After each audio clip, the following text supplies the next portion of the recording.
गोला उपचुनाव में जीत के बाद बीजेपी 7वें आसमान पर है। जहां बीजेपी की तरफ से चुनाव में उतारे गए अमन गिरी ने इसे पिता के संस्कारों की जीत बताया, तो वहीं दूसरी तरफ विनय तिवारी की तरफ से हार के बाद सत्ताधारी पार्टी पर तमाम आरोप लगाए गए। ऐसे में सभी को इंतजार था कि हार के बाद सपा की तरफ से क्या प्रतिक्रिया आती है। हार के दिन ही सपा ने ट्विटर हैंडल से ट्वीट किया। वो ट्वीट एक लेटर था जो कि समाजवादी पार्टी के मुख्य प्रवक्ता की तरफ से जारी किया गया था, जिसमें साफ साफ लिखा था कि अखिलेश इस हार के बाद क्या कह रहे हैं। सपा की तरफ से जो लेटर जारी हुआ उसमें लिखा था कि समाजवादी पार्टी के राष्ट्रीय अध्यक्ष एवं पूर्व मुख्यमंत्री अखिलेश यादव ने कहा है कि लखीमपुर खीरी के गोला गोकर्णनाथ विधानसभा उपचुनाव में सरकार ने लोकतंत्र को पराजित किया है। मतदाताओं ने 90,000 से ज्यादा वोट समाजवादी पार्टी के प्रत्याशी को देकर भाजपा को चुनौती दी है। इस चुनाव में लोकतंत्र की मर्यादाएं तार तार हुई हैं।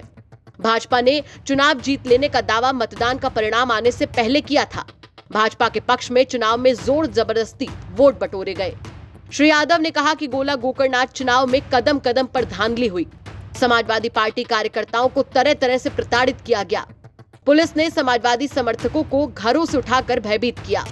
प्रशासन तंत्र ने भाजपा कार्यकर्ता के रूप में काम किया। श्री अखिलेश यादव ने कहा, ये बात तो मतदान के दिन ही स्पष्ट हो गई थी कि भाजपा राज में कहीं भी स्वतंत्र एवं निष्पक्ष चुनाव संभव नहीं। मतदाताओं को स्वतंत्र रूप से भाजपा काम ही नहीं करने देती है।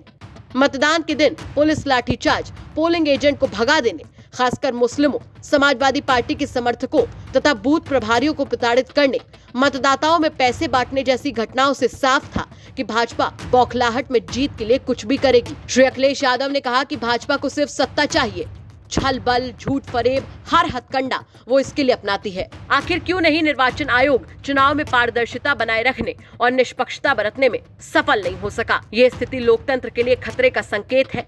भाजपा सभी नैतिक मूल्यों, आदर्शों की हत्या कर लोकतंत्र को भी दागदार बनाने पर तुल गई है। अब मतदाताओं को पूरी मुस्तैदी से होने वाले आगामी चुनाव में लोकतंत्र को बचाने का पूरी ताकत से संघर्ष करना ही होगा।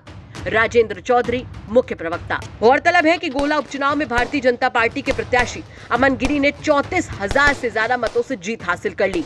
ये सीट उनके पिता अरविंद गिरी के निधन के बाद खाली हुई थी। अमन गिरी ने अपने निकटतम प्रतिद्वंदी समाजवादी पार्टी के विनय तिवारी को करीब 34,298 मतों से पराजित किया। ऐसे में जरूर ये जीत बीजेपी का जहां उत्साह बढ़ाएगी, वहीं सपा भी अब अगले चुनाव के लिए अपनी कमर पूरी तरीके से मैदान में कसकर ही उतरेगी। ब्यूरो रिपोर्ट, यूपी तक।